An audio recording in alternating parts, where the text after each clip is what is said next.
Okay, great.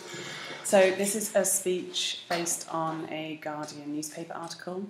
It's by a man called Hans Mund, who went on a tour called Rock the Union, where he asked just the man on the street what they thought about Europe. Okay. Oh, and I should mention that it's a little bit out of date because it was published before the elections, so he's predicting what will happen. I'll start. Tomorrow, the first countries in the European Union are going to start to vote for the European Parliament. Within 3 days, all European citizens will have had the chance to vote. And in 4 days, we'll know where Europe is heading. Well, that's the idea. I'm not sure whether that's really going to happen. I've personally been working on my Rock the Union tour for a whole year now. And as part of this tour, I've been talking about the elections and the future of Europe in all 28 member states. And I went to more than 116 cities. Well, that was the plan.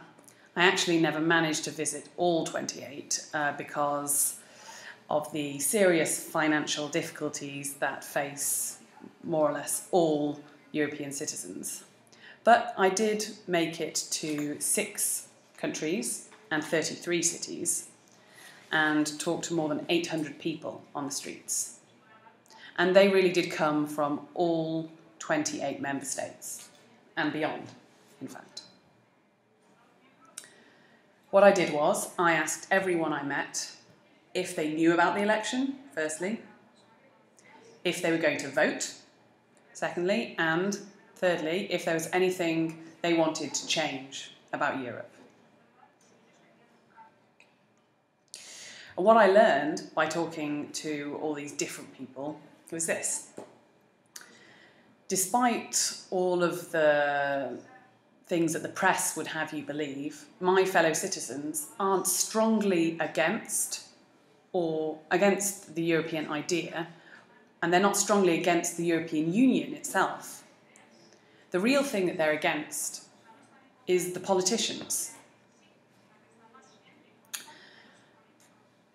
In listening to all these people, I learned that the political, as well as the financial, economic side of society in our countries really is believed to just be completely corrupt.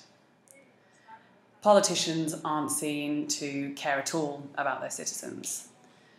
And everyone believes that they only care about counting their power by counting the amount of money they have in their own pockets. So clearly this indicates that the European Union hasn't developed enough to work in the way it's meant to, because otherwise we wouldn't be in the situation that we're in right now. But my question is why? From my conversations around Europe, I gathered the impression that it's not a problem. We're not facing this problem because Europe's citizens have failed to support the European project, but it's because we weren't willing to take the big steps needed to have the kind of EU that is what we want it to be.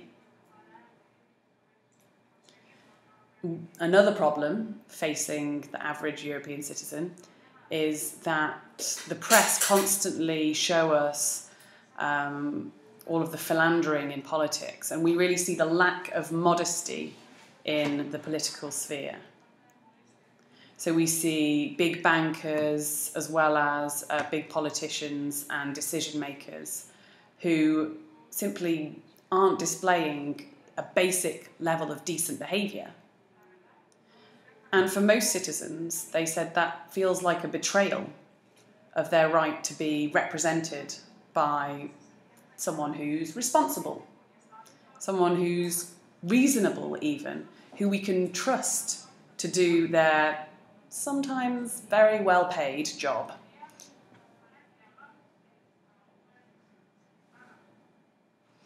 What most people said they wanted was someone who was competent and who would represent their interests. Because the candidates that we are currently being offered are, in fact, people who are more concerned about their wallets, and they get around this by calling it the national interest. But the people that I talk to on my tour don't care at all about national interests. Like most people, they just care about other people and themselves. And despite what the press would have you believe, most people didn't care if their MEP was from another country, if they spoke another language, and they didn't even really care if whether they were male or female. They just want someone to really represent them. I think that if more people felt they had that they had someone that they could support and vote, and if they didn't feel like politicians really don't care about them, and so why should we care about them in return, then more of them would go and vote. I have to say that I was very surprised by the end of my tour by everything that I'd heard. And I really think that when the elections do take place, what we are going to see is a real outcry of contempt for the current politicians. Nothing more, nothing less. Thank you.